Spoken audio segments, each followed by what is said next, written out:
Kung pinagdaanan mo ang matatamis na alaala, masarap balik-balikan talaga. Alaalang simple pero napakasaya. Maliligo ka sa ilog na umaagos at nagbibilangan kung ilan ang alipuspos. Simple nga ang buhay noon, pero hindi naman nakakahiya, di ba? Kundi nababalot ng kalayaan at tuwa. Ang utak mo noon, malayang malaya.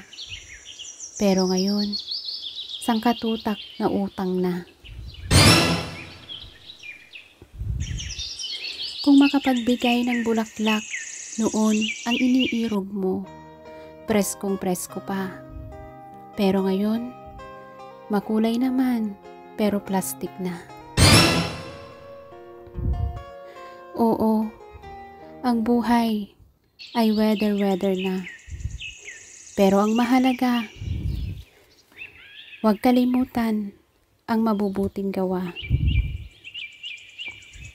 Iwasan ang gaya-gayang gawa sa social media. Ukitin mo ang sariling talento mo.